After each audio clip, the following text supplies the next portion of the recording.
Hey kids, Grandpa here. Alright, well, today we shot the inaugural footage with the drone, our very first trip out with it.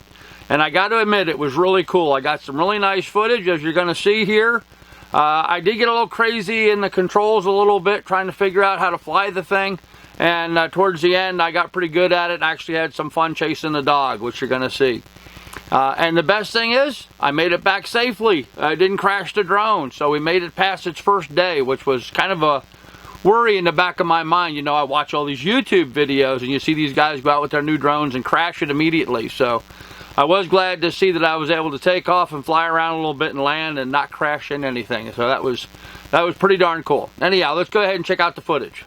There's always something that needs fed up here on Grandpa's farm in Alaska. A place where you're always welcome. Come on, Lily, let's go feed. Okay, well, here we go, liftoff. As you can see, the poultry didn't care too much for the sound the drone is making. Little quick check left and right. Those two greenhouses are the big mess I got to clean up before winter gets here.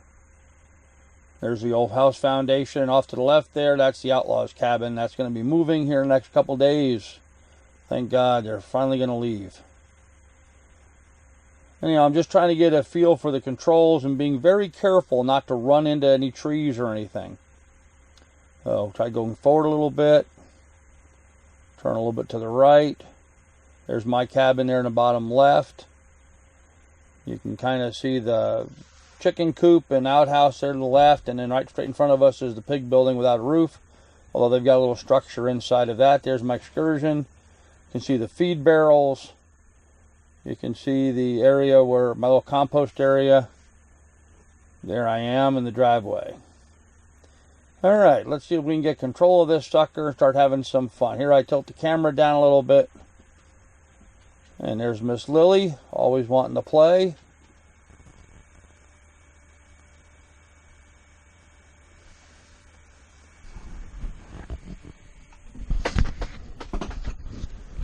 Okay, so I moved back further away from it. I don't know why I moved back. I guess because I didn't want to have my head tilted up quite so high.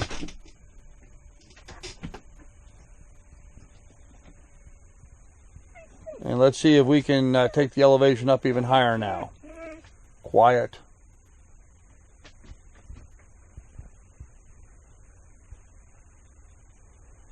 All right, well, we got forward down. We figured that one out. And we tilted the camera. There we go. There's the dog wanting to play. All right, well, let's see if we can go up now. Whee! Up we go. Up high in the sky. So I ran it right up till it gave me a warning. Apparently the controls are set to take it up to 500 feet. I'm not supposed to fly any higher than that where I'm located here because I am in a flight path going to the airport there in Talkeetna. Anyhow, okay, so now we're looking south towards Wasilla. Have a little issue there with the picture quality, getting too much light. The aperture. But we're looking south towards Wasilla, Wasilla and Anchorage are down that way. That's looking almost due south. That road there is definitely north-south. Now we're looking to the west. Now we're looking to the north. Those mountains directly to the north on the right side, that's the tip of the Talkeetna Range. Off to the left there, shrouded in the clouds, that's Denali, the Great One, and that's part of the Alaska Range. Thought it was kind of interesting how the aspen and birch trees with their whitish colored bark are like flashing in the something in the digital picture. Anyhow, here we are looking east towards the Talkeetna Range. Whoop, south, west, north. Oh, we're getting dizzy. And back to the looking northwest. Yep, there's Denali there. Now, typically I would be able to get a good picture of Denali, but right now with the cloud cover, we're just not going to get a real good copy. And here you can see I'm sneaking up, trying to get a little bit more elevation. You notice the lack of houses in the trees, folks. There's one there straight in front of us to the left, right there. That's my neighbor's property. Across the road from me, there's a little pond. There's a couple neighbors down that way to the south who I hardly ever see except sometimes on the road going in and out. There's one house back to the west of me, kind of to the northwest, and there's Shirley on the north end of me. Whoa, now we're looking down. A little vertigo there, huh? Gosh, my place looks like a bomb blast hit there and just took out everything. I really got to get busy cleaning this place up. If the darn rain would stop, it would help. Okay, so now we're looking straight down, but we've got due east straight in front of us. And here's where I start moving the camera, turning a little left, a little right. But basically I'm heading east through the woods, trying to get a view of what's in the woods, just seeing what it looks like down there. And I found it really interesting. I was kind of looking around to see if I could see any moose or bears or anything in the woods while I was flying overhead.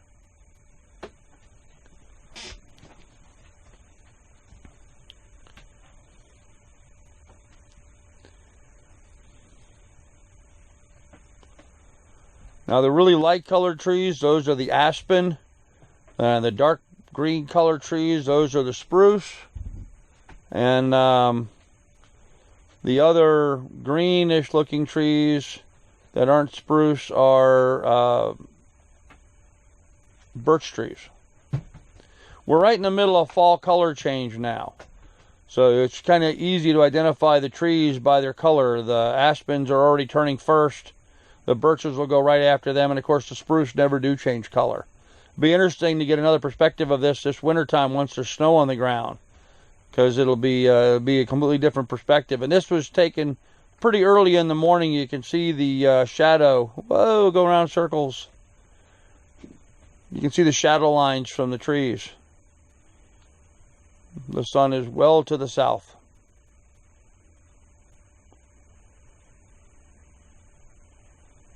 At this point, I think we're heading back west, or heading back towards the cabin. Hard to tell. But we're up pretty high here.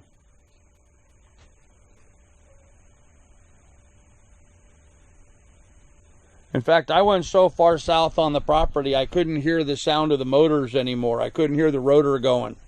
So I turned around and started heading back.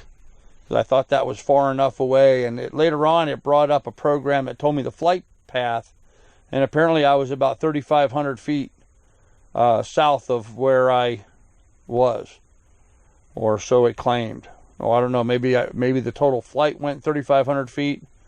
I don't know. I've got to work out the details of that. But anyway, I think this is the woods just right behind the cabin.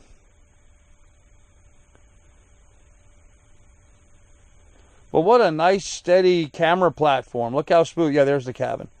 Look how smooth that is. All right, so now I'm going to turn a little bit. I mean, it's a real windy day today while I'm filming this, and you don't see the camera jumping all over the place, or the footage is nice and smooth and steady. Really impressive, actually.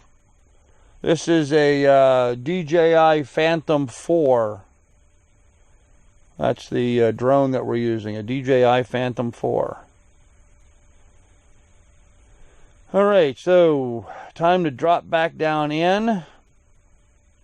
Now, where I'm standing, there's a little bit of a clearing by the feed barrels, but there are some trees all around me.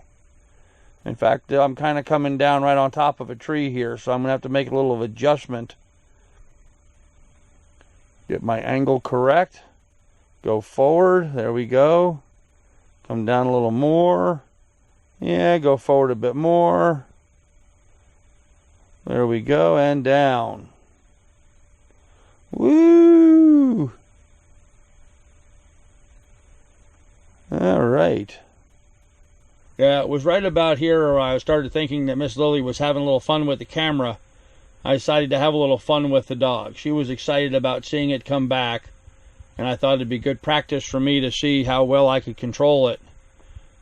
The controls on the camera allow me to move forward and back, left and right, and up and down, but I also can change the angle of the camera on here. So let's see how good I can get here very quickly. Now keep in mind, this is my very first time playing with the drone.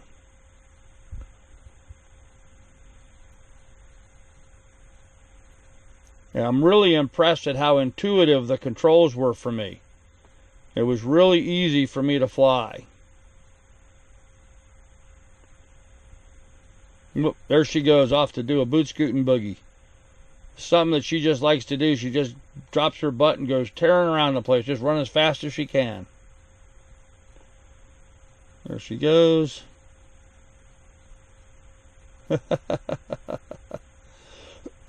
Too much fun picking on the dog. All right, well, that's just how it flies. And here I am, and I grabbed the drone, so that's it. It's just that easy to fly the drone. Absolutely amazing. I'm really thrilled with it. So you can see it's really easy to fly the drone. I'm really impressed with how well it flew and how easy it was to control. It was really amazing to me how easy it was to control. I was just really impressed by that. So anyhow, if you like this kind of thing, please like and subscribe, and we'll have some more flight videos for you coming up in the near future. This is your pilot, Grandpa, signing off, and we'll catch you another day. Bye, guys. How about them toad suckers? Ain't they sappy? Sucking them toads offshore make them happy. Hug 'em mugger toad suckers way down south. Sticking them sucky toads in zay mouth. I be a toad sucker knowing to duck it. You just find an old toad and you rear back and suck it. Folks, you have a good day. Bye.